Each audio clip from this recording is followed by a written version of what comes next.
Before we dive into this next episode of Both Sides of the Check, let me take a moment to recognize our sponsor, Miss Cat Consulting. We help people that are looking to start their own business take your concept to company. So if you're interested in learning more, make sure you go to connectwithmisscat.com. In the meantime, sit back, relax, and we're going to pull back the curtain of entrepreneurship while we sit down with another great check writer. What's up, everybody? It is your girl, Miss Cat, your coach, accountability partner, and teacher. We're here with yet another episode of Both Sides of the Check, where we're pulling back the curtain of full-time entrepreneurship, because you might be on the fence. You might be thinking, hey, do I want to be a full-time entrepreneur, or do I even want to start a business? So this podcast, this show is for you. So as per usual, we bring on a full-time entrepreneur to share their journey, share their experience, and just give you a little juice and, some nuggets and gems, all right? So today is like any other episode. We got a great check writer, and let's dive right on in and go ahead and introduce yourself for those that don't know you. I'm Mr. �սկytrues, the CEO of �սկytrues Custom Eyewear and now Couture brand. I'm here, �սկytrues. Okay. Yeah. Now, skytrues, what's the meaning of that? �սկytrues is true to the skies of flyness. It's a company that I started hand painting eyewear. Okay. And I took the hand painting eyewear brand and I blew it up and I went around the world with it, and God shaped it my mind and molded my talents, and I got serious about it and took it far. Okay, so with that being said, custom eyewear, like, who does that, right? So what made you decide that you were going to start doing art on glasses? I was actually sitting in Harris County Jail Oh, Lord. pondering Okay. what could I do and how I wanted to do it. And I came up with the whole idea in there, and I actually went to church with it. And I started painting on my eyewear, and one of the ministers at the church saw it and was like, that's pretty fly. I know you got fashion sense and all that, but I ain't know you did the eyewear. And so he saw it, and I sold him a pair for $40. Mm. I told myself, if I can make $40 off painting some eyewear, how far could I take it? And so I'm a natural hustler. So it just kicked in, and I said, okay, I'm going to do something else with it. And I started painting more and more and more and more and more. Okay, awesome. So let me ask you this. You said that you was sitting, you was on vacation. That's what we're going to Not call a it. long vacation. I was just sitting in there. And Okay. Yeah. You was sitting down for a second. So was that the first time that you had an inkling or inspiration to start a business, or were you an entrepreneur before that time? I was an entrepreneur before that, but that initial idea to paint glasses, because when you're in there, you just got a lot of time to think. You're just sitting back, reflecting on your life, what I could be doing and how I could be doing it, and that's how it all came about. Gotcha. Mhm. So with that being said, give us a little bit before the eyewear, because I know that's what you're known for now, but you said that you've been an entrepreneur. So tell us about the entrepreneurship, like the journey of becoming an entrepreneur. The journey of it is just, you got to just stay in your mind and figure out how you want to do it. I was a hip hop artist before that. Okay. And I would sell a lot of my merch. Okay. And so we were selling Air Force Ones, we were selling eyewear. Before I actually started doing eyewear and painting them, I sold eyewear. Gotcha. Just stuff that I was seeing on the streets that I thought was cool, because I've always liked eyewear. But that was the journey. It was just moving fast, and I wanted some money. And I was tired of doing illegal things to get funds. You know what I mean? So I wanted to make it legal, and I wanted to, make my mama proud. Understood. Yeah. Understood. So on this show, we always try to kind of dive in deep and try to figure out what was the click, what was the shift, what was the transition, from, check, what we call check casher to check writer, right? So it appears that in your situation, like you said, you were trying to get off the streets, you were trying to go legit, and like you said, for the lack of better terms, pretty much make your family and your mama proud, for sure. Exactly. Okay. So with that being said, once you started the journey of entrepreneurship, how did that work for you, especially, being from the streets or whatever the case may be? How did that transition work for you? The transition was kind of hard at first, because I wasn't used to talking to everybody. Mm. Where I come from, you don't talk too much. You just more of an action and you just get it how you get it, more out the mud type concept. But I had to learn to be a likable person as far as how I talk to people. Just good business, doing what you say you're gonna do, keeping your word. Keeping your word was always something I lived by. But in business, that was very important to keep your word. And just knowing how you look at a man in his eyes or look at a woman in his eyes and tell him what you're gonna tell him and stand on that. For sure. And just good business overall sense. I read books. I had a mentor.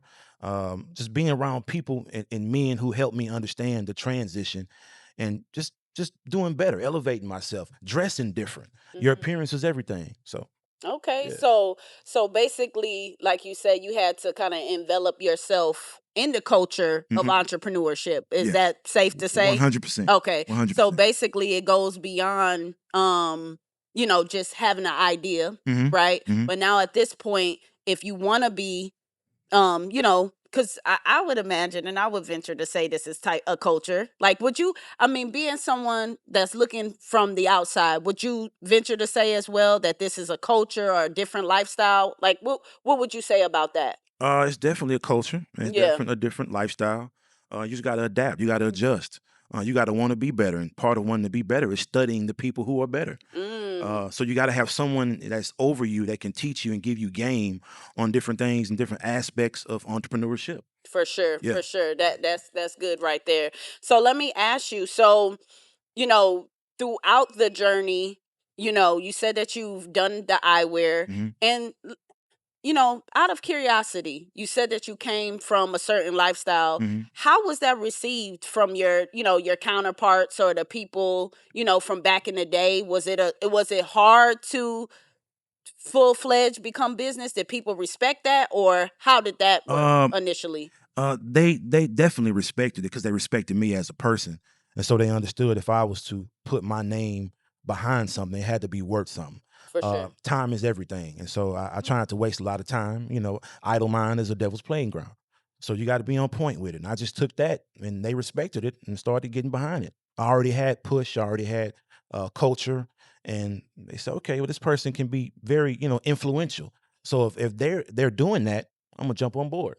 For sure, Yeah, for sure. yeah. So I would imagine that during the course of, being an entrepreneurship, you have your ups, your downs, Mhm, things of that nature. mhm, Because because I know you, I know that you do this for real. This is full time. mhm. And I think what's commendable about you is that your product is not an essential thing. Like, people don't need eyewear. However, you've maintained, like, I mean, what would you say that has helped you to maintain through everything? Because again, it's not like you're selling water or selling something that people, with all due respect, Yeah, yeah, yeah, yeah, the yeah. product is dope. Of course, I have a million pairs of skytrues, by the way, but Yes, you I'm do. just Yes, you do. saying that, what helps it stay long term, or what keeps you? I think people like being individuals. They like being unique. They like being different. Sky Truth provides that platform. You've never seen hand painted eyewear at this level before, and because of that, that's how I brand it. So, hey, if you want to be different, if you want to be unique, check out my brand. Put it on. And these days, fashion or being fashion forward is a plus. You For know what I sure. mean? And so looking your best, having something that somebody else don't have. You can go and buy a Benz, but when you go buy a custom Benz, that makes it different.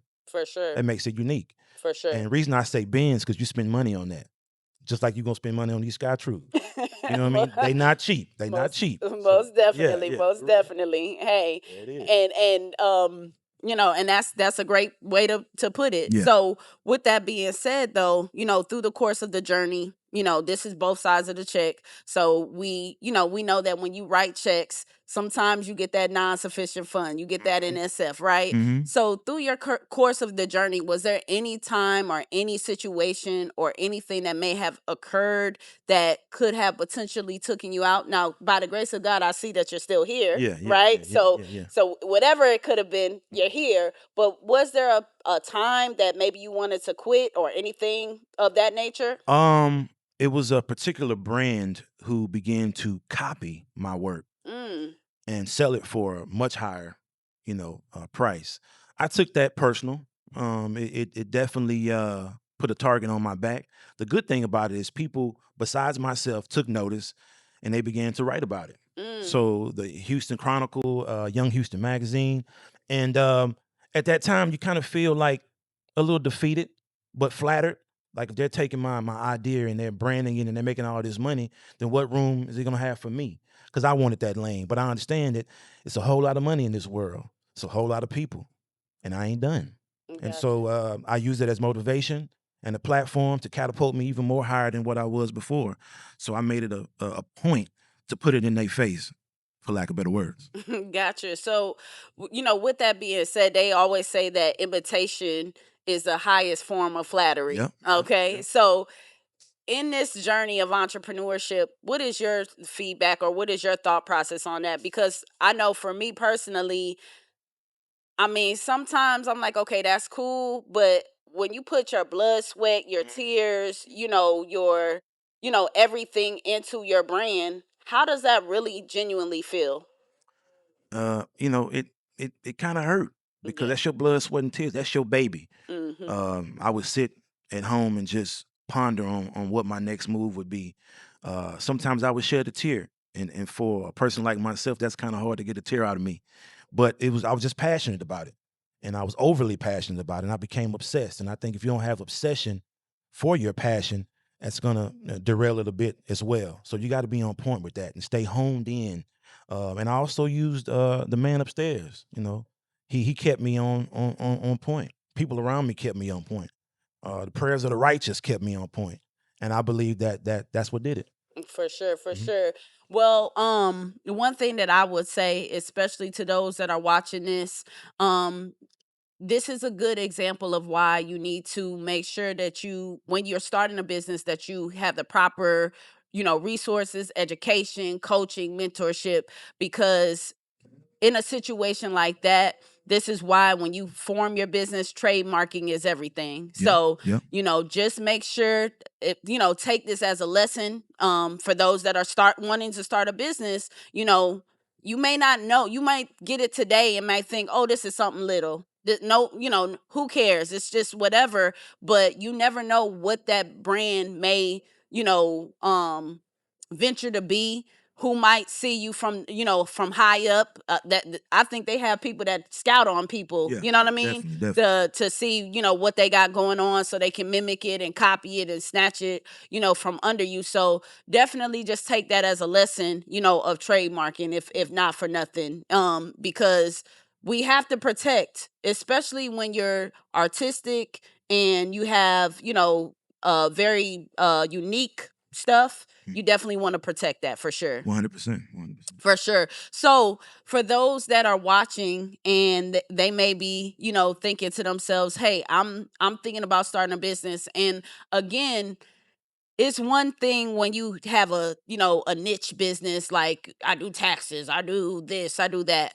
But you're an artist, like you're a true blood bred artist, right? Hmm. So, I appreciate that because it shows that you don't have to be stuffy. You don't have to be, how people may think a business or entrepreneur may look, right? You can Hmm. be yourself. You can flow in your creativity and still make money, right? True. So, with that being said, for the creatives out there or anybody that's looking to start a business, let's leave them with a deposit. What's like some type of, especially through your journey, Hmm. what is some advice or some feedback that you could give to someone who's looking to start a business? What would you say to somebody like that?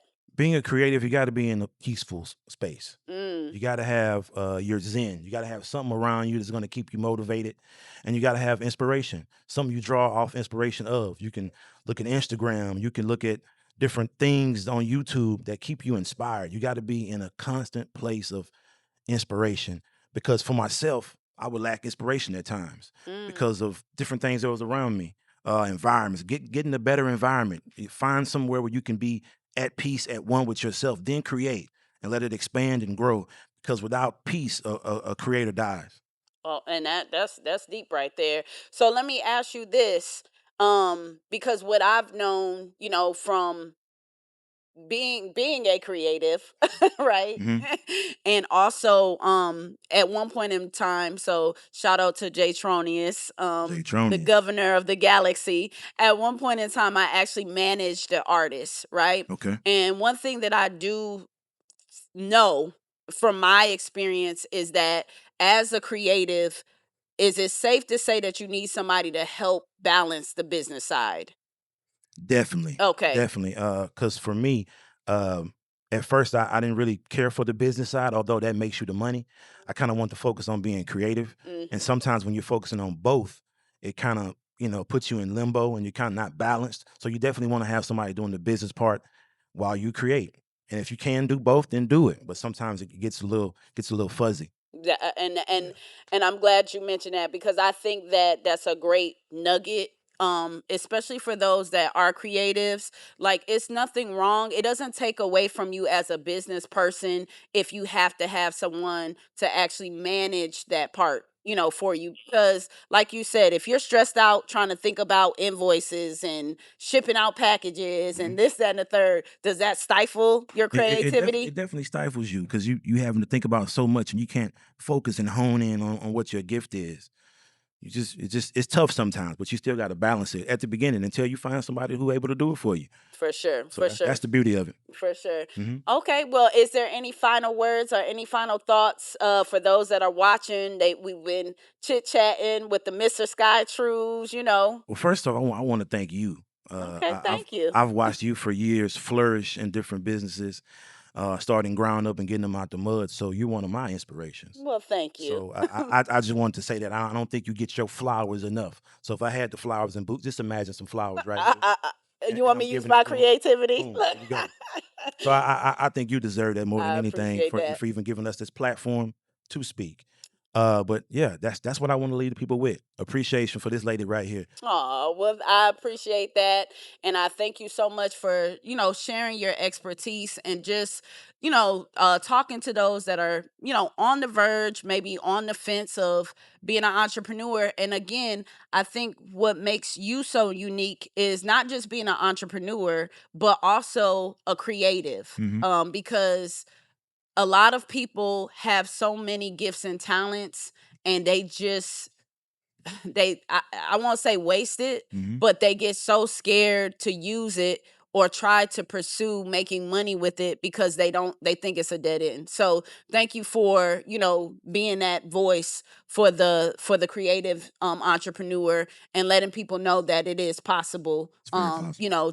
to thrive and survive, even with art or fashion. Yeah, So yeah, for sure. So if the people they wanna, get some 𝐻𝐸𝐻, they wanna be fly. yeah. How do we stay connected? How do we get in touch? Skytrues.com. If you want to purchase a pair, just look for Skytrues everywhere on all Now, platforms. and that's Sky TR. Trues, SKYTRUES Awesome. .com. Awesome, awesome. Mhm. So y'all heard it here first. We had Mr. 𝐻𝐸𝐻, the one and only custom eyewear. And for those that are thinking about starting a business, you say, hey, I don't watch this show time and time again. I've been thinking about it. It's my time to start a business. Well, that's where I come in. I'm Miss Cat, your coach, accountability partner, and teacher, and I can help you take that concept to company, take that idea to income. Okay. So if you're interested in getting with me, connecting with me, go to connectwithmisscat.com or